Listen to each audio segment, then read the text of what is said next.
Bonjour Bertrand, Bonjour Xavier, comment vas-tu? ça va très bien et toi? Bah écoute, pas mal. J'étais en vacances et je reviens, donc je suis en forme. Écoute, c'est fantastique puisqu'il va falloir être en forme pour aborder les sujets de l'actualité, Ouais. puisqu'on a des sujets quand même qui ont été très fatigants intellectuellement, puisque ça émane notamment de Ségolène Royal et de Najat Vallaud-Belkacem, donc l'une qui parle du glyphosate et l'autre qui parle de la pollution numérique causée par Internet. Oui, voilà. Alors, effectivement, la semaine dernière, on avait parlé des mecs, hein, on avait parlé de Bellamy et de Pascal Canfin, hein. Et puis, comme on est pour la parité, nous, on va parler un peu des femmes cette semaine.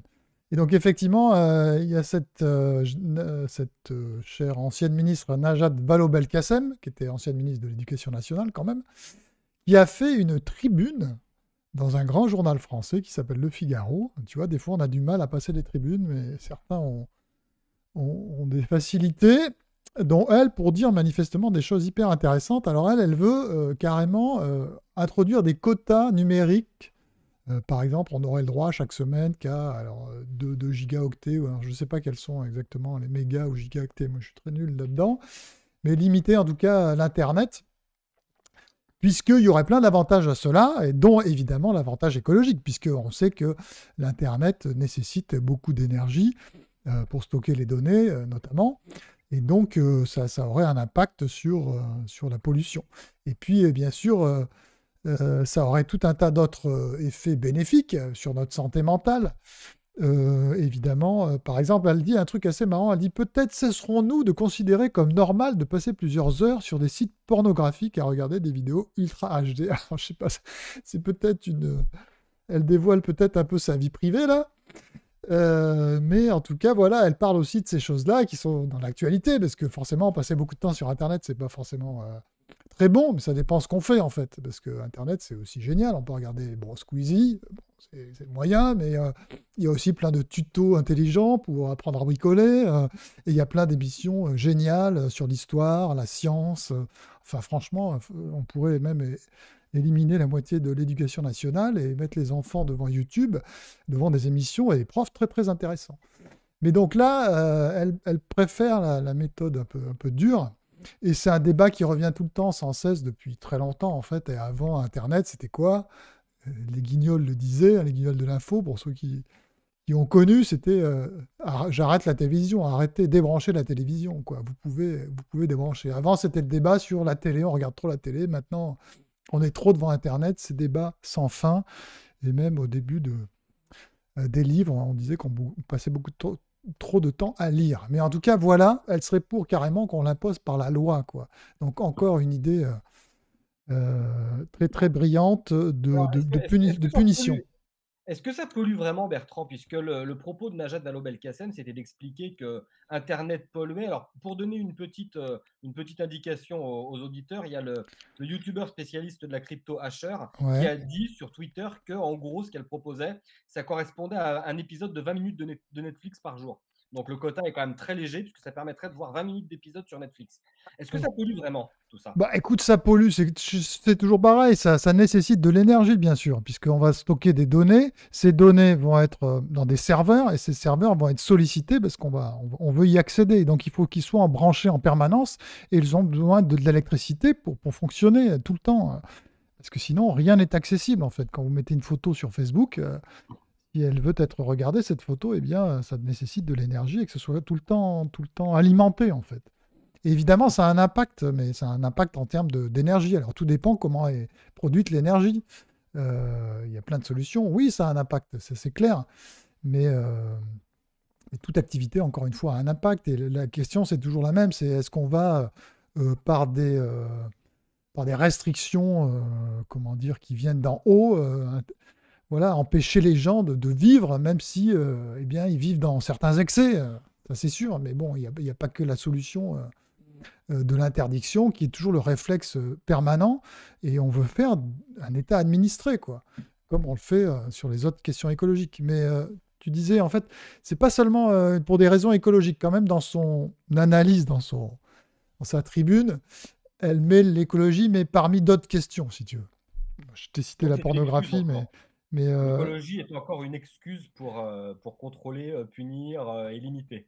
voilà, c'est ça. De toute façon, c'est toujours la même chose et on ne sait que interdire, donner des interdictions. Donc c'est un peu triste, quoi. Mais c'est un peu la mentalité aujourd'hui. Il faut bien le dire, beaucoup de la gauche française, hein, parce qu'encore une fois, voilà, Najat Vallaud-Belkacem est du camp était socialiste, hein, voilà. Justement, tant qu'à Ouais. rester dans les anciennes grandes figures socialistes, on a aussi Ségolène Royal qui a fait les siennes.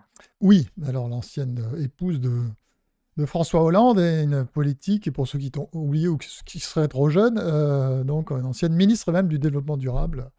Voilà, donc elle a fait une sortie alors, à la télévision, alors je ne sais plus sur quelle chaîne, je crois que c'est BFM, où elle était invitée, elle a parlé des perturbateurs endocriniens. C'est un truc très à la mode, ça, dans le domaine environnemental. Alors, perturbateurs endocriniens, par exemple, ça peut être des microplastiques ou des substances, si tu veux, qui créent des perturbations bah, dans le corps humain, et notamment sur les hormones, etc. Et donc ça, c'est un sujet qui est quand même très, très, très présent, mais avec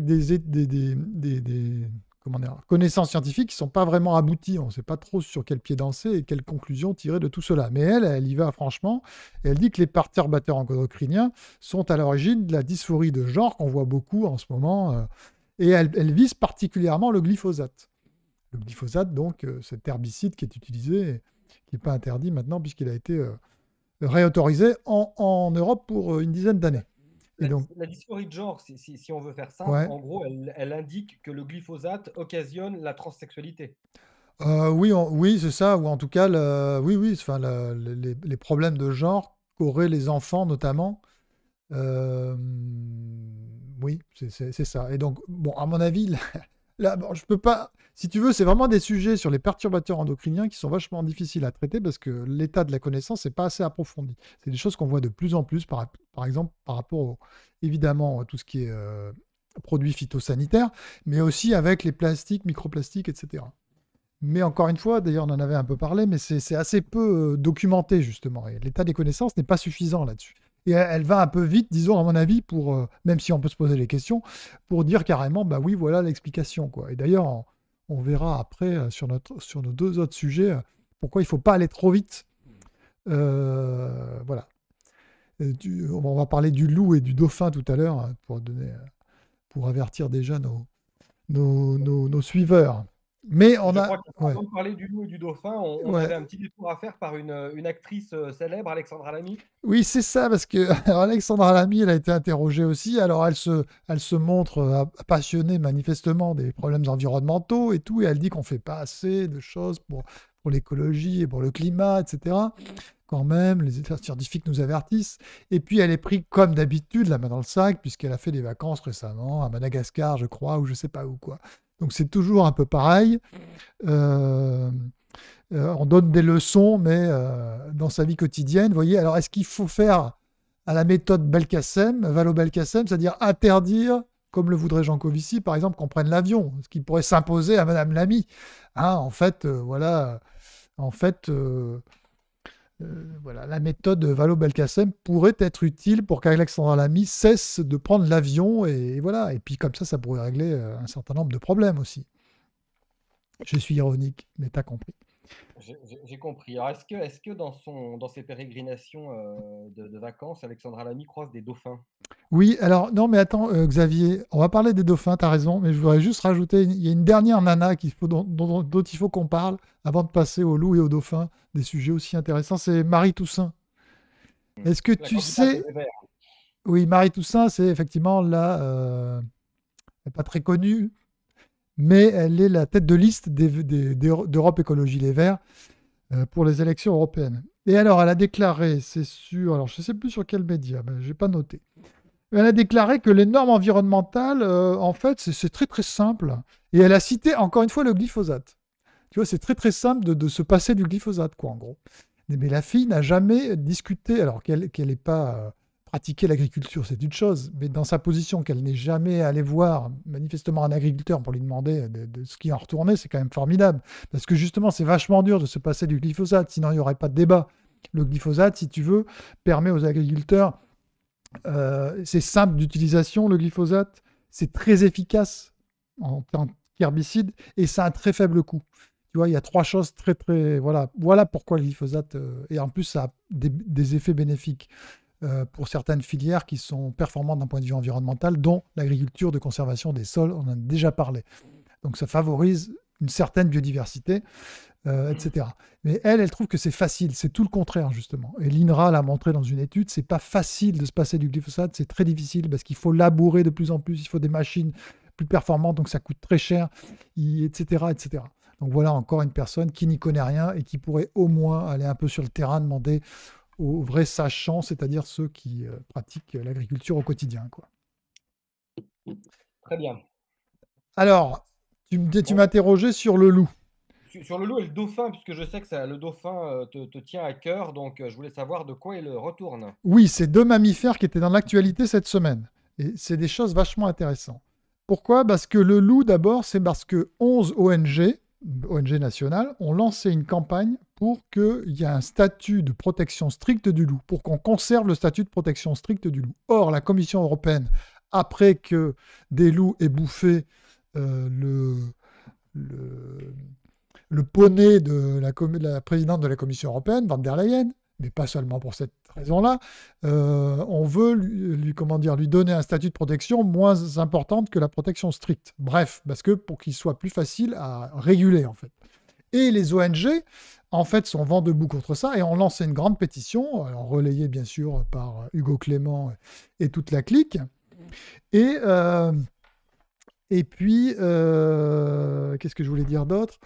Ben, c'est tout. Et donc, pourquoi? Parce qu'ils ont peur, en fait, qu'on en revienne sur d'autres espèces par la suite. Si on commence par le loup, puis après, ça sera lynx, l'ours, etc. Et parce que c'est une mauvaise idée, parce que ça régule, les loups sont utiles dans la nature, etc. Mais il se trouve que que si tu veux que le statut d'espèce protégée ne doit pas, peut-être, doit pouvoir être remis en cause s'il y a une évolution dans la santé de l'espèce en question. Or, le loup est à une très forte dynamique et il pose beaucoup de problèmes en région parce qu'il détruit, il mange les troupes, il a un impact sur notamment l'élevage de moutons, mais même pas seulement de moutons, les bovins, etc. Et donc, ce qu'il faut savoir, si tu veux, c'est que cette histoire du loup, tu sais combien il y a de loups en France? Non, Il y a à peu près 1000 loups, on va dire. C'est pas beaucoup quand même. Tu sais combien on dépense pour cette affaire de loup? non plus. Dis-moi un chiffre au pif, allez. Je sais pas, je préfère pas m'avancer puisque. Bon, ok. Alors, on dépense. Alors, ça, c'est un rapport d'une parlementaire, Émilie Bonivard, là, qui était députée de Savoie, je crois. Elle a estimé, avec des chiffres très concrets, que c'était 66 millions d'euros. On passe pour, justement, parce que c'est une espèce protégée, parce qu'il faut des dérogations, parce qu'il faut un système très compliqué, parce qu'on va indemniser les éleveurs. Il y a 3 millions d'euros d'indemnité, et parce qu'on va leur donner les moyens de s'équiper pour se protéger du loup. Et on leur donne 30 millions d'euros par an pour les mesures de protection. Il y a les chiens de protection, etc.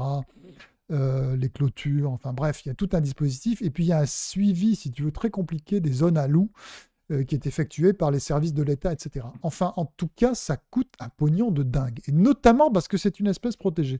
Or, je suis désolé, moi je suis un grand admirateur du loup, j'adore ça, je voudrais qu'il y en ait plus parce que je suis un naturaliste. Bon, les agriculteurs vont m'engueuler, mais bon, on se refait pas, moi j'adore ça. Plus il y a d'espèces sauvages, notamment des espèces mythiques comme ça dans la nature, plus je suis content. Mais il faut aussi comprendre les gens qui ont besoin de travailler sereinement, et dans une zone à loup, c'est difficile. Et il faut absolument, à mon avis, comment dire, faire des choses simples, c'est-à-dire quelqu'un qui est attaqué par un loup doit pouvoir se défendre et tirer le loup en question, qui lui pose problème, tirer le ou les loups. Et donc là, on arriverait, si tu veux, à une chose assez simple, et qui ne nous coûterait pas autant d'argent. Donc je veux dire, l'argent que ça nous coûte, ça fait à peu près, j'ai calculé, ça peut faire 60, si tu divises par loup, le coût c'est quand même 60 000 euros par... 60 000, qu'est-ce que je raconte? Oui, c'est ça, 60 000 euros par loup. C'est quand même énorme. Enfin, je ne sais pas si tu as vu que l'État est en ruine, mais 66 millions d'euros pour 1000 loups, il faut quand même pas exagérer. On pourrait simplifier les choses et même baisser le statut de protection.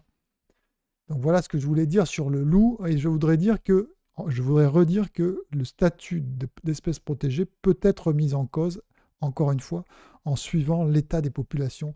Je pense notamment au castor européen. J'adore le castor, je suis un naturaliste aussi, je voudrais qu'il y en ait partout. Mais ça va poser un certain nombre de problèmes, et je pense que la question de sa régulation viendra sur la table un jour. Voilà, c'est un exemple. D'accord, et donc, en ce qui concerne le dauphin, j'imagine que c'est pas le même problème? Non, alors le dauphin, c'est un autre mammifère, mais qui vit dans l'eau, comme tu le sais. Et donc, en fait, en l'hiver dernier, et ça fait plusieurs hivers que ça dure, les ONG, encore elles, ont demandé un moratoire sur la pêche dans le golfe de Gascogne, parce qu'en fait, on retrouvait pas mal de cadavres de dauphins sur la plage. Et donc, alors ça, tout de suite, alors moi, j'avais pas voulu intervenir à l'époque, parce que je ne savais pas, et puis je voulais pas trop m'avancer, mais je me doutais qu'il y avait un loup. Même pour une question de dauphins, c'est-à-dire que tout de suite, si tu veux, les ONG voient qu'il y a une mortalité de dauphins, qu'on les retrouve sur la plage, et tout de suite, ils désignent les responsables, comme sur d'autres questions, et c'est tout de suite les marins, les pêcheurs, évidemment. C'est la facilité, si tu veux. C'est ça qui est énervant, c'est qu'ils vont chercher la facilité, c'est les pêcheurs, il n'y a pas de problème, tout ça est documenté, etc. Et l'État, bien sûr, suit cette argumentation, et donc ils interdisent, ils font ce moratoire pendant un mois, etc. Sauf que ça n'a aucun effet sur les échouages, les échouages de dauphins continuent, et ça a quand même obligé 450 bateaux français à rester à quai et à être indemnisés à hauteur de 75% de leur excédent brut d'exploitation. C'est-à-dire que là, tu te retrouves avec un phénomène comme avec le loup, si tu veux, où ça nous coûte aussi un pognon de dingue. Tu rajoutes à ça la même chose pour les pêcheurs portugais et espagnols, d'accord? Et tu vois ce qui se passe. Donc en fait, on s'est rendu compte que la mesure n'avait servi à rien. Il y avait même plus de dauphins échoués que l'an dernier où il n'y avait pas d'interdiction de pêche. Donc on se demande effectivement. Et il y a un article très intéressant dans Le Point que je conseille à tout le monde d'aller voir. C'est de M. Erwan Seznek. Encore une fois, c'est l'équipe du Point qui est très performante sur les questions écologiques. Et donc, qui nous explique tout ça dans le détail et qui fait une liaison avec le gaucho et le régent, qui étaient des insecticides, je crois que c'est des insecticides, oui, et qui étaient, selon les ONG, comme d'habitude, qui devaient être responsables de la mortalité des abeilles, etc. Et puis, avec des tests, avec leur interdiction, etc., on s'est aperçu qu'il n'y avait aucun effet sur la mortalité des abeilles. Il n'y avait pas d'amélioration, si tu veux. Donc, on s'était rendu compte que les causes de la mortalité des abeilles étaient multifactorielles et que ce n'était pas du tout dû, bien sûr, à ce que disaient les ONG qui vont dans la simplicité pour dénoncer ici les pêcheurs, et sinon, bien sûr, les agriculteurs et donc les pesticides. C'est toujours la même chose, c'est la simplicité, ils y vont avec leurs gros sabots, etc. Et les pouvoirs publics suivent. Sauf que là, ce n'est pas le cas, si tu veux. Et tu as notamment alors il cite dans l'article Frédéric Cheyenne, qui est responsable d'une association locale. Il faut savoir que les associations locales, elles sont beaucoup plus... on peut leur faire confiance, je pense, contrairement aux ONG. Et donc, elle raconte qu'en fait, que c'est une accusation sans preuve, et qu'elle a toujours refusé de désigner les pêcheurs comme les responsables. Et notamment, il est dit dans l'article qu'il est très possible, si tu veux, que les dauphins qui se retrouvent dans les filets soient des mammifères, enfin des dauphins, oui, qui sont déjà morts, en fait, et qui se retrouvent ramenés par les filets quand même, parce que voilà. Et puis, la mortalité peut être due à tout un tas d'autres phénomènes. Alors, ils en citent, il y a la grippe, il y a tout un tas de maladies, etc. Et donc, en fait, on n'en sait rien. On est dans une zone d'incertitude, mais comme d'habitude, on va, détruire l'économie locale pour, voilà. Et puis là, il montre aussi qu'il y a les ONG qu'il y a beaucoup de bénévoles, que les autopsies, il n'y a que 3% des autopsies qui sont faites dans les règles de l'art. Donc, c'est un peu du n'importe quoi, de bout en bout, si tu veux. On ne connaît pas les choses, on interdit de façon arbitraire comme ça, et on détruit des filières entières. On se demande demain s'il y aura encore des pêcheurs, des agriculteurs, etc. Et donc, voilà, c'est encore un vrai scandale. Il y a sans doute d'autres raisons. Les populations de dauphins, d'ailleurs, se portent pas si mal. Je crois qu'il y a au moins 5 espèces de dauphins. Il y en a 3 qui vont très bien d'après les chiffres du ministère. Et donc, il faut un peu se calmer. Si tu vas un peu sur le littoral, c'est quand même c'est assez facile aujourd'hui d'observer des dauphins, ce qui montre quand même qu'ils ne sont pas dans une situation complètement déplorable. Et en plus, il dit dans l'article qu'il y a beaucoup de mouvements de population, notamment en hiver. Il y a plein de dauphins qui vivent dans d'autres zones, qui viennent en fait dans ces zones-là se nourrir. Moi, je peux imaginer, je connais pas vraiment le fond du sujet, hein, mais on peut imaginer aussi qu'il y a une mortalité naturelle des dauphins à certaines époques. Et que s'ils se retrouvent sur la plage, c'est pas forcément qu'il y a une hécatombe due à la pêche ou je ne sais quoi. Il y a aussi des mortalités naturelles et des échouages qui se font, notamment s'il y a beaucoup d'abondance de dauphins qui arrivent dans ces zones en hiver, quoi.